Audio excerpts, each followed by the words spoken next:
প্রিয় দর্শক, বেশ কতদিন থেকে আলাপ আলোচনা উঠছে আসিফ মাহমুদ সজীব ভুঁইয়ার দুর্নীতি নিয়ে।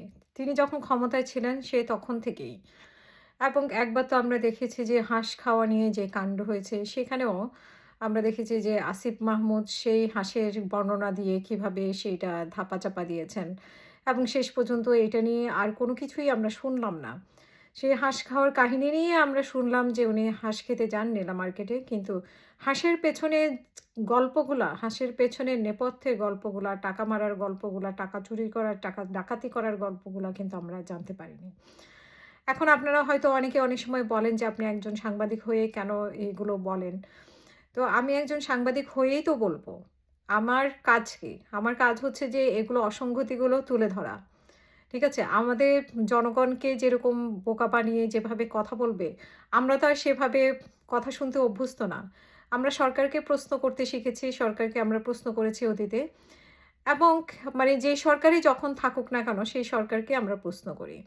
তো সেইখানে তো অন্তর্বর্তীকালীন সরকারের যে জুলাই যোদ্ধারা তো সেইটার ঊর্ধ্বে না। জুলাই যোদ্ধা বলে যারা সরকারে ঢুকেছেন, তারা জুলাইকে বিক্রি করেছেন, বিক্রি করে খেয়েছেন।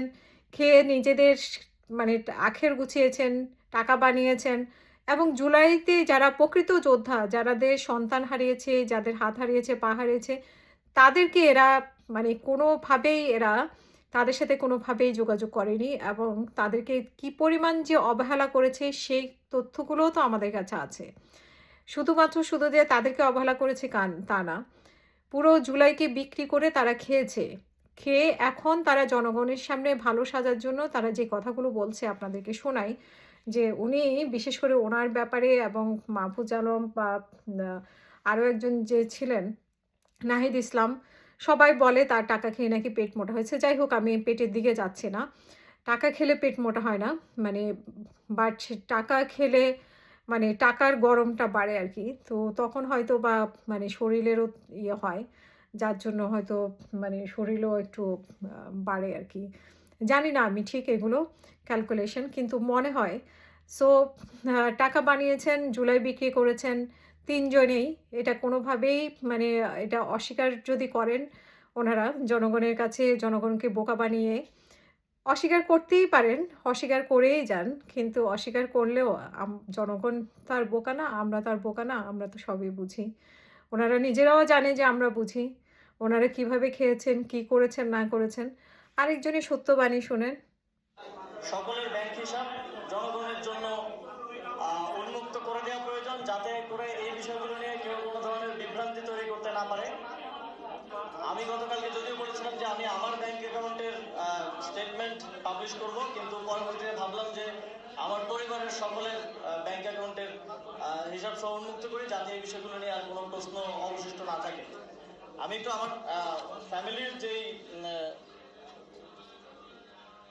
যেই ব্যাংক হিসাবগুলো আছে সেগুলোর একটা সামারি যাই, তারপর আমার ব্যাংক অ্যাকাউন্টগুলোর ব্যাপারে ডিটেলস দিব। এই সবগুলো স্টেটমেন্ট আপনাদেরকে আমাদের যেই গ্রুপ আছে সেই গ্রুপে সফট কপিগুলো আপনাদেরকে সেখানে প্রোভাইড করা হবে, সেখানে আপনারা আরো বিস্তারিত। জি, উনি ব্যাংকের হিসাব দিচ্ছেন, শুধু ওনার না, ওনার পরিবারেরও হিসাব দিচ্ছেন। কিন্তু ব্যাংকে যদি উনি টাকাই না রাখেন, ব্যাংক থেকে টাকা রেখে যদি টাকা তুলেই ফেলেন, আর উনি যদি বাইরে, ওনার তো বেশি অভিযোগ যে উনি বাইরে পাচার করেছেন। মানে বাহিরে উনি পাঠিয়ে দিয়েছেন। তাহলে ওনার শত ব্যাংক হিসাব দেক, ওনার ১৪ গোষ্ঠীর ব্যাংক হিসাব দেক, তাতে কি কিছু যায় আসে? সেই ব্যাংকে যদি একটাও টাকা না থাকে, সেই হিসাব দিয়ে জনগণ কি করবে? মানে জনগণকে কেন এত ধোঁকাবাজি করা জনগণের সাথে?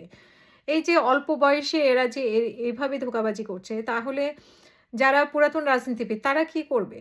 মানে ওরা যে এই ১ বছরের মধ্যে ১-২ বছরে এরা মানুষকে বোকা বানানো শুরু করেছে, এবং নিজেদেরকে বেশি চালাক মনে করা শুরু করেছে। এটা তো আসলে ঠিক না। এটা তো জুলাই যুদ্ধের মানে কোনো ইয়ে ছিল না। মানে জুলাই যোদ্ধা হিসেবে আমরা তো এদের কাছে কামনা ছিলাম না। যদিও জুলাই যোদ্ধা তো শুধু ওরা না। জুলাই যোদ্ধা আপনারা, আমরা সবাই আমরা জুলাই যোদ্ধা। কিন্তু জুলাইকে বিক্রি খেয়েছে শুধুমাত্র ওরা কয়েকজন। এখানেই আমাদের আপত্তি। কিন্তু এভাবে মানুষকে বোকা বানিয়ে, মানুষের চোখে ধুলা দিয়ে যে টাকা ইনকাম করবে, ক্ষমতায় থেকে ক্ষমতা ভোগ করবে, সেটা জনগণ কখনোই এটা মেনে নেয়নি, মেনে নিবেও না। যতই জনগণকে বোকা মনে করুক, বোকা বোঝানো হোক, জনগণ এগুলো সবকিছুই বোঝে।